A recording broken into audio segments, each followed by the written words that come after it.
ગુજરાતમાં આગાહી થઈ રહી છે, ચોમાસું વહેલું મોડુંના અટકળો થઈ રહી છે, આગાહીઓ થઈ રહી છે, પરંતુ બધાની વચ્ચે ઝરમર વરસાદ રાજ્યના અનેક વિસ્તારોમાં વરસી રહ્યો છે અને આજે રાજ્યના દાહોદ, છોટાઉદેપુર, વડોદરા સહિતના જિલ્લાઓમાં પવન સાથે વરસાદ વરસ્યો છે। દાહોદની વાત કરીએ તો ધાનપુર, વાખસિયા, પીપેરો, સીમામોઈ સહિતના ગામડાઓ છે જ્યાં વરસાદ વરસ્યો। છોટાઉદેપુરના બોડેલી તાલુકામાં વરસાદ વરસ્યો છે। વડોદરાના ડભોઈ, કરજણમાં વરસાદ વરસ્યો છે। ખેડૂતોના જુવાર, ડાંગર જેવા તમામ પાકો છે જેના પર નુકસાન થવાની પૂરી ભીતિ છે।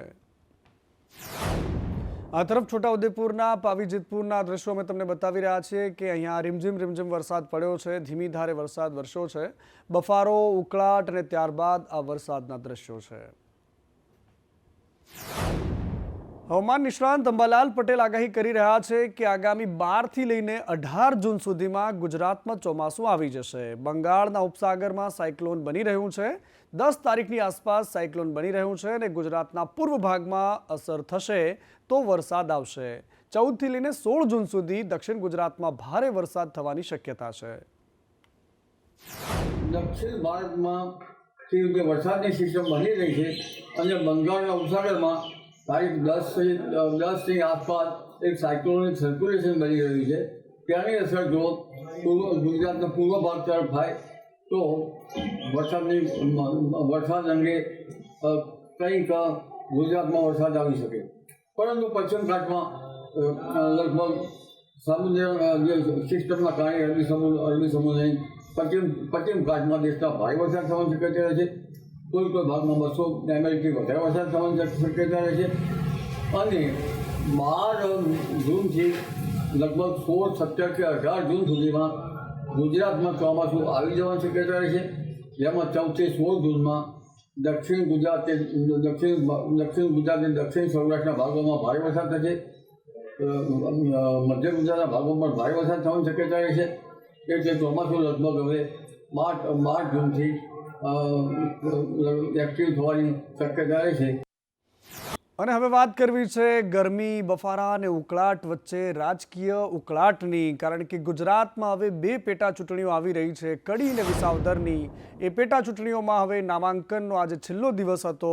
બંને પાર્ટીઓના નેતાઓએ તમામ તાકાત દેખાડવાની કોશિશ કરી, શક્તિ પ્રદર્શન કર્યું અને મોટા નેતાઓની હાજરીમાં ફોર્મ ભરાયા છે।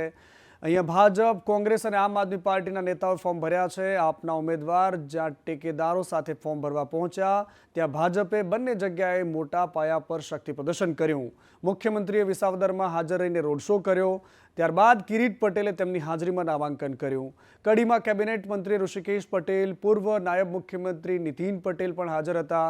આની સાથે આજે પ્રચારનો પ્રારંભ પણ કર્યો અને આ જંગ વધારે રોચક બનવાનો છે, કારણ કે એ ચહેરાઓ માત્ર નામના છે, પરંતુ દિગ્ગજો એની પાછળ આખી ચૂંટણી લડાવી રહ્યા છે। હવે કડીની વાત કરવી છે। કડીમાં પણ આ જંગ રોચક બનવાનો છે, કારણ કે ભારતીય જનતા પાર્ટીના ઉમેદવાર રાજેન્દ્ર ચાવડા આજે ભવ્ય રોડ શો બાદ ઔપચારિક રીતે ઉમેદવારી પત્ર ભરવા માટે નીકળ્યા હતા।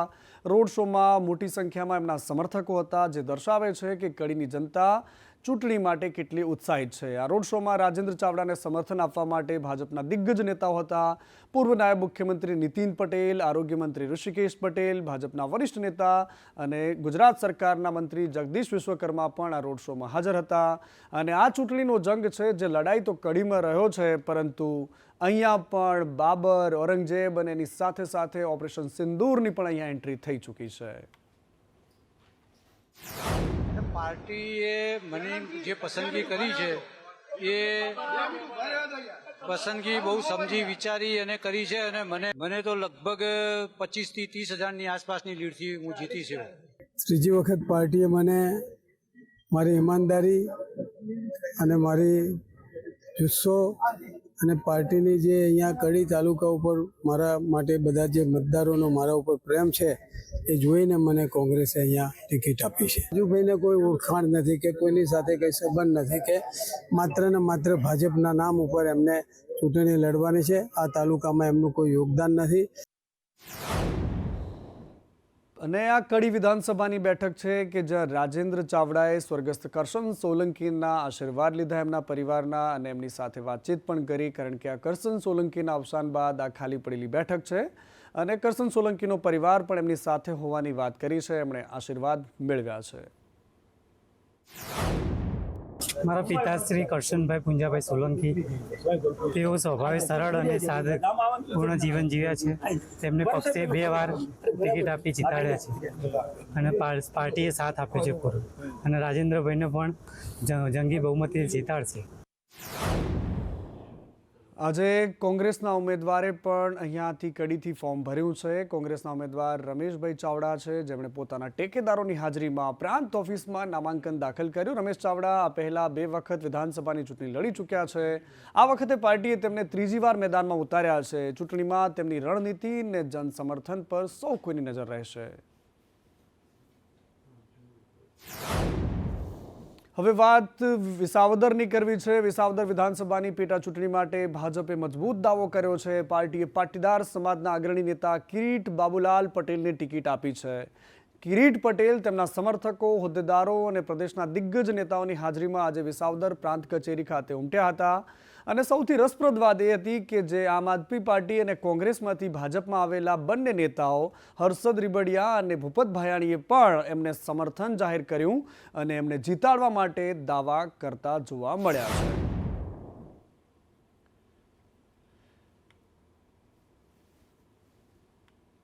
અને અલગ અલગ મને વિશ્વાસ છે કે આગામી 19 તારીખે મતદાન થશે ત્યારે ભારતીય જનતા પાર્ટીનો જ્વલંત વિજય થશે, તેનો મને વિશ્વાસ છે. અમે કોઈ વાણી વિલાસ કરવામાં કોઈ માનતા નથી. અમારી લડાઈ એ શબ્દોની લડાઈ નહીં, પરંતુ અમારી લડાઈ એ અમારા મતદાર ભાઈઓનો વિશ્વાસ જીતી અને એમના કામ કરવા માટેનો અમે એમને વિશ્વાસ અપાવશું. એ અમારી લડાઈ છે. આપ અને એનો બાપ ભાજપ એ લોકો પાસે સ્થાનિકમાં કોઈ ઉમેદવાર નહોતો, એને કોઈ ઉમેદવાર જડ્યો નહીં. એ લોકો એવું માને છે કે વિસાવદરની ભાજપ અને આપને વાંજણી માને છે. એ લોકો એની પાસે કોઈ સ્થાનિક ઉમેદવાર લડી શક્યો તેવો નહોતો. ત્યારે કોંગ્રેસ પાર્ટીએ મને અહીંયા સ્થાનિકમાંથી ટિકિટ મારી પસંદગી કરી છે. તો વિસાવદર વિધાનસભાની જનતા બહુ શાણી છે, અને ખબર છે આયાથી ઉમેદવારને એ લોકો સ્વીકારતા નથી ક્યારેય. અને આ તરફ કોંગ્રેસના ઉમેદવારે જ્યારે ફોર્મ ભર્યું તો એમની સાથે પણ કેટલાય આગેવાનો હાજર રહ્યા હતા. સમર્થકો અને ટેકેદારોની હાજરીમાં આજે નીતિન રાણપરિયા તાલુકા પંચાયતના સભ્ય છે. નીતિન રાણપરિયા કોંગ્રેસના પાયાના કાર્યકર્તા છે. કોંગ્રેસે મારા પર વિશ્વાસ મૂક્યો છે તેવું પણ એમણે કહ્યું હતું. એમણે એની સાથે સાથે આમ આદમી પાર્ટી અને ભારતીય જનતા પાર્ટી પર પણ પ્રહારો કર્યા હતા. અને આ તરફ અમરેલીમાં જે કિસ્સો જોયો કે ભારતીય જનતા પાર્ટીના દિગ્ગજ નેતાઓ પોલીસ પર આરોપ લગાવતા હતા, પોલીસ ભ્રષ્ટાચાર કરે છે, હપ્તા લે છે, અને આ જ સિલસિલો હવે ઉત્તર ગુજરાતમાં શરૂ થયો. ઉત્તર ગુજરાતના પાટણમાં ભાજપના પૂર્વ મહામંત્રીએ પાટણની પોલીસ પર પ્રહાર કર્યા. એમણે કહી દીધું કે પોલીસ અહીંયા બહારથી આવેલા વાહન ચાલકો પર ટેક્સ લે છે, પૈસાની ઉઘરાણી કરે છે, અને એટલા જ માટે લોકો અહીંયા આવતા નથી. ત્યારબાદ પોલીસે પણ એમાં ખુલાસો કરવો પડ્યો છે, જવાબ આપવો પડ્યો છે. એમણે કહ્યું કે 500 ને 1000 રૂપિયાની વસૂલી ચાલે છે, અહીં હપ્તાનું રાજ ચાલે છે.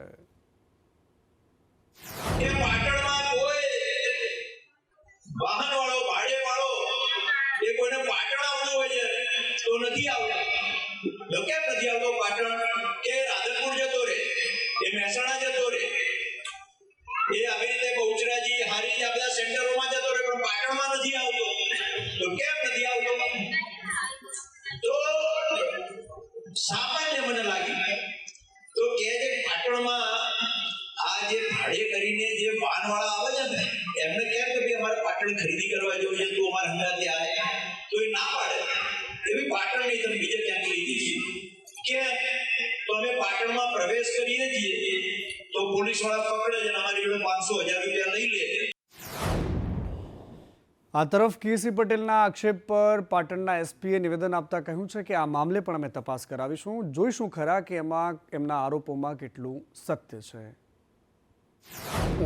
પાટણ જિલ્લામાં જિલ્લા ટ્રાફિક પોલીસ અને સિટી ટ્રાફિક પોલીસ જાહેરનામાનું પાલન કરવા બાબતે અને બીજા ટ્રાફિકના નિયમોનું ઉલ્લંઘન ન થાય એ બાબતે દંડની કાર્યવાહી કરતી હોય છે. એના ભાગરૂપે પોલીસ દંડ લેતી હોય છે.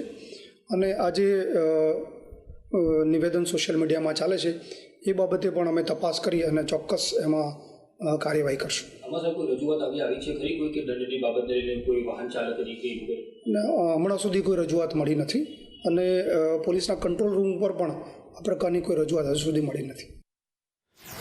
આ તરફ અંકલેશ્વરની જીઆઈડીસીમાં ફરી એકવાર આગ ભભૂકી ઉઠી. ફિનોર પીપલજ કંપનીમાં ભીષણ આગ લાગી હતી. ધુમાડાના ગોટે ગોટા દૂર દૂર સુધી દેખાતા હતા અને મુક્તિ ચોકડી નજીક આ કંપની છે જ્યાં આગ લાગી અને દોડધામ મચી ગઈ.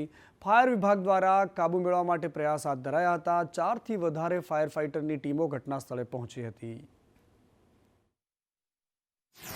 અંકલેશ્વર એસ્ટેટના ફિનોર પીપલેજમાં કોઈ કારણોસર આગ લાગેલી છે અને એક આગ અમારા જે ફાયર ફાઈટરના 4 જે બંબા છે એ હાજર છે અને આગ કાબુમાં છે. કોઈ જાનહાની નથી. અને વડોદરા દર ચોમાસે ડૂબતું હોય છે અને આ વખતે જ્યારે ચોમાસું હવે નજીક છે ત્યારે તબાહી ન મચે એના માટે વિશ્વામિત્રી નદીમાં પૂરની પરિસ્થિતિને ખાળવા માટે તંત્ર મહેનત કરી રહ્યું છે. નદીને ઊંડી કરવામાં આવી રહી છે, પહોળી કરવાની કામગીરી ચાલી રહી છે, જેને આ કામગીરીનું નિરીક્ષણ કરવા માટે મ્યુનિસિપલ કમિશનર, મેયર સહિતના પદાધિકારીઓ પહોંચ્યા હતા. આગામી 10મી જૂને વિશ્વામિત્રીની કામગીરીના 100 દિવસ પૂર્ણ થવાના છે. 100 દિવસનો જે પ્રોજેક્ટ હતો 100 દિવસ 10મી જૂને પૂર્ણ થવાના છે ત્યારે લગભગ મોટાભાગની કામગીરી પૂર્ણ થઈ ચૂકી છે. એકાદ અઠવાડિયાની કામગીરી આ ડ્રેઝિંગની બાકી છે, તે પણ કામગીરી ચાલુ છે. વિશ્વામિત્રી નદીમાં પાણીની સંગ્રહ ક્ષમતા અને તેની વહન ક્ષમતા 2 થી 3 ગણી વધારી શકાય તે રીતનું પ્લાનિંગ કરી અને આ ડ્રેઝિંગની કામગીરી કરવામાં આવી છે. ત્યારે આ તટ વિસ્તારમાં જે માટી કિનારા પરની માટી હોય આ માટીનું વરસાદના સમયગાળા દરમિયાન વરસાદ પડવાથી ધોવાણ થઈ અને પાછી નદીમાં ભળે અને આપણે જે કામગીરી કરી છે તેમાં પાછી જો માટી અંદર પહોંચે છે તો કદાચ કરીને આ સંગ્રહ ક્ષમતામાં કે વહન ક્ષમતામાં અવરોધ ઊભો કરી શકે તે એ સુનિશ્ચિત કર્યું છે કે આ માટીનું ધોવાણ થઈ અને આપણી વિશ્વામિત્રી નદીમાં પાછી આ માટી ન ભળે. જે માટે 1,32,000 સ્ક્વેર મીટરમાં પ્લાનિંગ કરી રહ્યા છે કે આપણે આ કામગીરી કરી શકીએ. અને માત્ર હંગામો કરવો એ જ કેટલાક લોકોનું માત્ર મકસદ હોય છે. તમે હોટલમાં જમવા જાઓ ને ત્યાંથી કંઈક ઘરોડી મળે, કોઈક એવી વસ્તુ મળે અને ત્યારબાદ બવાલ થાય. હોટલના માલિકો એના ખુલાસા આપતા જાય, આરોગ્ય વિભાગનું તંત્ર ત્યાં સીલ મારે, દંડ વસૂલે. આ બધી જ પ્રક્રિયાઓ આપણે જોઈ. પરંતુ રાજકોટની જે ઘટના છે હેરાન કરનારી છે. આ યુવકો જે કરતૂત કરે છે એ સીસીટીવીમાં કેદ થઈ ગઈ. યુવકોએ જાતે જ પોતાના વાળ તોડ્યા અને ફૂડની ડીશમાં નાખી દીધી અને ત્યારબાદ બબાલ કરવાનું શરૂ કર્યું. આખી ઘટના સીસીટીવીમાં કેદ થઈ ગઈ છે. યુવકોની આ કરતૂત સામે આવી છે જે અહીંયા વહેતી ગંગામાં હાથ ધોવા ગયા હશે, પરંતુ એ કેમેરો બતાવે છે કે કેવી રીતે આખો ખેલ એમણે કર્યો છે.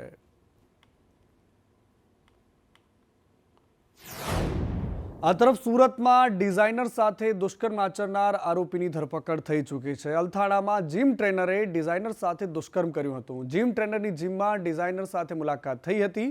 કોરોના કાળમાં યુવતીના ઘરે જીમની ટ્રેનિંગ આપવા માટે જતો હતો. પ્રેમજાળમાં ફસાવી લગ્નની લાલચ આપીને ત્યારબાદ દુષ્કર્મ કર્યું. એ આરોપીનું નામ છે વેંકટેશ મોહતા. યુવતીને માર પણ મારતો હોવાની વાત સામે આવી છે. પોલીસે આખરે આ યુવકની ધરપકડ કરી લીધી છે. वो रिलेशन में आया कि मैं तुमसे शादी करूंगा, तुम्हारे साथ रहूंगा. धीरे धीरे उसने अपना काम जो है वो जिम ट्रेनर से छोड़ के अभी कोई इंस्टाग्राम पे उसने 2-3 पेज बना रखे हैं जिसमें वो प्री वेडिंग, वेडिंग के इस तरह के शूट करना, वेडिंग को फोटोग्राफी के लिए ऑर्गेनाइज करना, इस तरह का वो लड़के का काम है. और शादी का वादा करके वो लड़की के साथ उसने शारीरिक संबंध बनाए और रिसेंटली उसने लड़के के साथ मारपीट करना भी शुरू कर दिया. और जो आरोपी लड़का है वेंकटेश हरीश मोहता, ये सिटीलाइट में रहता है सूर्या कॉम्प्लेक्स में. इसको अरेस्ट करके अभी आगे की कार्यवाही की जा रही है. આ તરફ તાપીમાં એક બેદરકાર કાર ચાલકને લોકોએ મેથીપાક ચખવ્યો છે. ટ્રાફિક જામ મામલે કાર ચાલકને લોકો માર મારી રહ્યા છે. વ્યારાના સ્ટેશન રોડ પર આ ઘટના બની છે. ચાલકે રોડ પર જ એક કારને પાર્ક કરી દીધી. રોડ પર કાર પાર્ક કરતા ટ્રાફિક જામ સર્જાયો. એસટી બસ સ્ટેન્ડની બસો બહાર આવતા અટવાઈ ગઈ. ઉશ્કેરાયેલા લોકોએ અને આખરે ભેગા થઈને પબ્લિકે એને માર માર્યો છે. કચ્છમાં પૈડા થંભી ગયા છે. ટ્રકોના 2500થી વધારે વાહનોના પૈડા થંભી ગયા છે. ટ્રાન્સપોર્ટ એસોસિએશને આ તમામ પ્રકારનું લોડિંગ બંધ કર્યું છે. CHAની ખોટી ઉઘરાણી સામે આ વિરોધ છે અને 2500થી વધારે વ્હીકલ્સ બંધ થઈ જશે. રોકડ ઉઘરાણી બંધ નહીં થાય ત્યાં સુધી આ હડતાળ ચાલુ રહેશે. આજથી અનિશ્ચિત સમય સુધીની આ હડતાળ પાડવામાં આવી છે. લોડિંગ અને અનલોડિંગની પ્રક્રિયા પર મોટી અસર થવાની છે.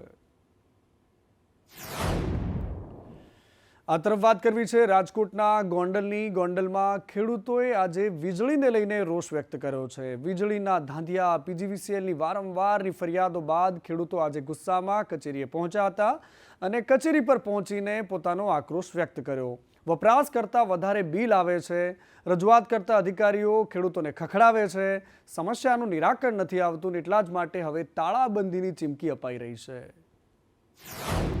અહીંયા અમે એવી ધમકી મારે છે સાહેબ, અમે રજાઓ પર ઉતરી જાશું, અમારા પરિવારનું શું? તો આ બધા પરિવાર સાથે જ રહીએ છે.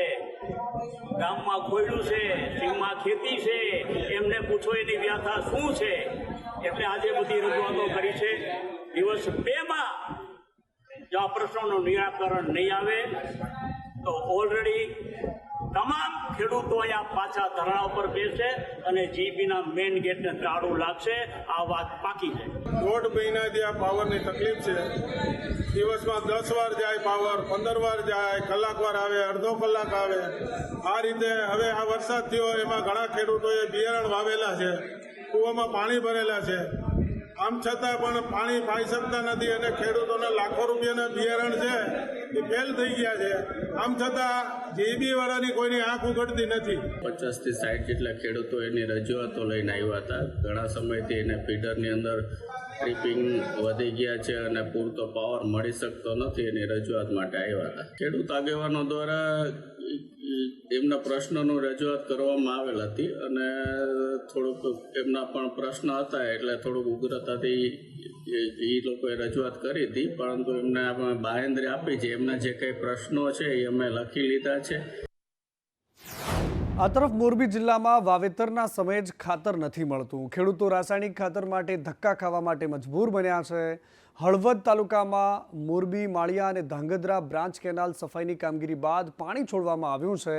ધરતીપુત્રોને કપાસ અને મગફળીનું વાવેતર કરી રહ્યા છે, પરંતુ રાસાયણિક ખાતર માટે જગતનો તાત ધક્કા ખાઈ રહ્યો છે. એની સાથે ને સાથે પાયાના ખાતર તરીકે ડીએપીની ખૂબ જરૂરિયાત ખેડૂતને હોય ત્યારે અત્યારે હળવદની અંદર ડીએપી ખાતરની એટલી બધી અછત છે અને જે ડેપો પાસે ખાતર છે પણ સાથે અન્ય ખેત પેદાશોમાં જેને ઉપયોગ કે જરૂરિયાત નથી એવા ખાતરો ફરજિયાતપણે આપવા માટે હું છેલ્લા 15 દિવસથી આ ઉડિયા અને ડીએપી ખાતરમાં આંટા મારું છું. ખાતર કોઈ ઘણી જગ્યાએ આખું ગોડાઉન ભર્યું હોવા છતાં ખાતર વેચાણ કરતા નથી દુકાનવાળા. આપણે પૂછીએ કે શું છે તો કે તમારે ફાડા સલ્ફર 5 થેલી 2 કટા અને નેનો ઉરિયા આ વસ્તુ લો તો તમને પાયાનું ખાતર મળશે અને ખાતર નહીં આપી. અત્યારે ઉરિયા જોઈ છે હવે તો અત્યારે ઉરિયા લેવા નીકળું હું 10-5 ઘટાડું તો કહું. અને વાત કરવી છે રાજકોટની. રાજકોટમાં પણ પીજીવીસીએલની સામે આક્રોશ વ્યક્ત કરતા એક નેતાને આપણે જોયા હતા. એ સ્ટેન્ડિંગ કમિટીના ચેરમેન હતા. થોડા દિવસ પહેલાં પીજીવીસીએલની કચેરીમાં જઈને અડધી રાત્રે હંગામો કર્યો હતો અને ત્યારબાદ એમણે કહ્યું હતું કે હું તમને જોઈ લઈશ જો તમે માપમાં નહીં રહો તો. પરંતુ આખરે આજે પીજીવીસીએલના કર્મચારીઓનું જે કે એસોસિએશન છે એ પણ હવે મેદાનમાં ઉતર્યું છે. એમણે કહ્યું છે કે અમને ધમકાવવામાં આવે છે, વાત ખોટી છે. સ્ટેન્ડિંગ ચેરમેન જયમીન ઠાકર અમને અપમાન કરી રહ્યા છે અમારું. આ અંગે એમણે રજૂઆત કરી છે. એમણે પણ કલેક્ટરને આવેદનપત્ર આપી દીધું છે. તમે દિવસે કેમ કામ કરી કરતા નથી પડતી? શું થાય છે પણ આધુનિક ભારતની અંદર 4-4 દિવસ રાજકોટની અંદર લાઈટ ન હોય તમારા બાપુજીની પેઢી સમજો તમે બધા તમારા ઘરના કનેક્શન કાપવા આવી છો સમજી લેજો. હું ક્યાં તમને એમ કહું તમારો ઈરાદો જે ઈરાદો નથી ને જેથી તમને ઘરમાં રજા પાડશો. તમે દિવસે કેમ મને જવાબ આપો? દિવસે કેમ તમે આ કોર્ટ ક્લિયર નથી કરતા? તમે એક ખાતો રાત્રે મારો છો, આપણો તમે એક ખાતો તમારો કોર્ટ રાત્રે કરો છો તો દિવસે કોર્ટ તમે ક્લિયર કેમ નથી કરતા? યાની આ રાત્રે પાછો કે કોર્ટ આવે છે. હવે સમજો હું તમારા બધાના મનમાં. અને આ તરફ રાજ્યમાં કેવાયસીને લઈને પણ રાશન કાર્ડના દુકાનદારો અચોક્કસ મુદ્દતની હડતાળ પર ઉતર્યા છે. છેલ્લા 6 મહિનાથી રાશન કાર્ડમાં કેવાયસીની કામગીરી હાથ ધરવામાં આવી છે, પરંતુ આ કામગીરી હજુ પણ પૂર્ણ નથી થઈ, જેથી અમદાવાદના ઓઢવ વિસ્તારમાં Gujarat fair price shops and kerosene licence holder એસોસિએશનની આ બેઠકમાં પ્રમુખોએ 1 જૂનથી રાશનની દુકાનો બંધ રાખવાનો નિર્ણય કર્યો છે. રાશન લેવા માટે આવતા અરજદારો હાલ ધર્મના ધક્કા ખાઈ રહ્યા છે. એમની માંગ અલગ છે, પરંતુ બીજી બાજુ ગરીબ લોકોનું અનાજ અત્યારે બંધ થઈ ચૂક્યું છે. મારી માગણી એ છે કે KYC 100% થાય એના પછી જે 14/5/2025ના રોજથી ગુજરાત સરકારે અમલવારી શરૂ કરી છે કે જેમનું KYC નથી થયું એમને જથ્થો નહીં આપવો. નક્કી કર્યું છે કે ગુજરાત સરકાર 100% KYC કરે પછી અમે વિતરણ ચાલુ કરીશું. બાકી અમારો કોઈ ઝઘડો નથી સરકાર સાથે. અને મુખ્યમંત્રી ભૂપેન્દ્ર પટેલ સ્વર્ણિમ સંકુલની મુલાકાતે પહોંચ્યા હતા. સ્વર્ણિમ સંકુલ 1નો મધ્ય ભાગ અત્યારે રિનોવેટ કરાયો છે. રિનોવેટ કરવામાં આવેલા આ ભાગની મુલાકાત માટે મુખ્યમંત્રી પોતે પહોંચ્યા હતા. વાઇબ્રન્ટ કલર ઓફ ગુજરાતની થીમ પર કૃતિઓ મુકાઈ છે. મુખ્યમંત્રી ભૂપેન્દ્ર પટેલે ગ્રાઉન્ડ ફ્લોર પર વિઝિટ કરી હતી અને તમામ વસ્તુઓનું નિરીક્ષણ કર્યું હતું. આ તરફ નડિયાદમાં 180થી વધારે સફાઈ કર્મચારીઓ હડતાલ પર ઉતર્યા છે. પડતર માંગણીઓ છે એમની અને ઘણા સમયથી એમની માંગણીઓ રાખતા હતા, પરંતુ કાયમી કરવાની એક માંગ જે સૌથી પ્રબળ છે એ સાથે સફાઈ કર્મચારીઓ વિરોધ કરી રહ્યા છે. આઉટસોર્સિંગ એજન્સીમાં તબદીલ કરવાનું કૃત્ય ગેરકાયદેસર છે તેવું પણ તેઓ કહી રહ્યા છે. નિરાકરણ નહીં આવે તો ઉગ્ર આંદોલનની ચીમકી પણ ઉચ્ચારવામાં આવી રહી છે. નગરપાલિકાએ જે તે વખતે એમને સીધી ભરતીના નિયમો મુજબ ભરતી કરેલી હતી અને ત્યારથી અત્યારે મહાનગરપાલિકા થઈ ત્યાં સુધી આ લોકો સતત એકધારી કોઈ પણ તૂટ કર્યા વગરની નોકરી કરતા આવેલા છે. ઘણા એવા છે કે વર્ષના 240 દિવસ પૂર્ણ થતા હોય તો આવા કર્મચારીઓને કાયમી કરવા પડે અને હાલ મહાનગરપાલિકાએ આવા કર્મચારીઓને કાયમી નહીં કરવા માટે અને તેઓને કાયમી લાભો નહીં આપવા માટે હાલ આ કર્મચારીઓને આઉટસોર્સિંગ એજન્સીમાં તબદીલ કરવામાં આવેલા છે. મહાનગરપાલિકા કર્મચારીઓને પાછા જે એટ ઇઝ પરિસ્થિતિમાં નહીં રાખે તો અમે જ્વલનશીલ આંદોલન કરીશું. તે બાબતે આજે નોટિસ આપવા આવ્યા છે. આ તરફ જી એડવાન્સ 2025નું પરિણામ જાહેર થયું છે. સુરતના વિદ્યાર્થીઓ ઓલ ઇન્ડિયામાં ડંકો વગાડતા જોવા મળ્યા. ટોપ 20માં સુરતના આગમ શાહે સ્થાન મેળવ્યું છે. આગમ શાહનો ઓલ ઇન્ડિયામાં 17મો નંબર છે. અને આ તરફ નમો સ્ટેડિયમ નરેન્દ્ર મોદી સ્ટેડિયમ અમદાવાદનું છે, જ્યાં આવતીકાલે IPLની ક્લોઝિંગ સેરેમની યોજાવાની છે. અમદાવાદ આવતી ફ્લાઇટોના ભાડા 25,000થી ઉપર થઈ ચૂક્યા છે. હોટેલોમાં બુકિંગ ભરપૂર છે. ઓપરેશન સિંદૂરની થીમ પર આ ક્લોઝિંગ સેરેમની યોજાવાની છે. સિંગર શંકર મહાદેવન અહીંયા ક્લોઝિંગ સેરેમનીમાં પરફોર્મ કરવાના છે. મોટી સંખ્યામાં અહીંયા દર્શકો ઉપસ્થિત રહેવાના છે. દેશભક્તિના ગીતોથી આખું સ્ટેડિયમ ગુંજવાનું છે. તિરંગાની થીમ પર સ્ટેડિયમના સ્ટેન્ડમાં લાઇટિંગ કરાઈ છે અને ગુજરાત જ નહીં પરંતુ દેશ અને દુનિયામાંથી ક્રિકેટ રસિકો આવતીકાલે અમદાવાદના આંગણે હશે. IPLની મેચની ફાઇનલ રમાશે અને ત્યારબાદ આ થીમ જે આખી હશે એ ઓપરેશન સિંદૂરના બેઝ પર હશે. હવે વાત કરવી છે સુરતની. સુરતમાં રખડતા શ્વાનનો એ હદે આતંક છે કે એક જ સોસાયટીમાં 100થી વધારે લોકોને બચકા ભર્યા છે. પાલનપુર બાલાજી સોસાયટીમાં કૂતરાઓનો ત્રાસ એ હદે છે કે વારંવાર રજૂઆતો કરો તેમ છતાં પણ કોઈ જ ફરક નથી પડતો. લોકો કહી રહ્યા છે કે અહીંયાથી શ્વાનને પકડીને બહાર લઈ જાઓ, કારણ કે અહીંયા જીવવું હેરાન કરી દીધું છે.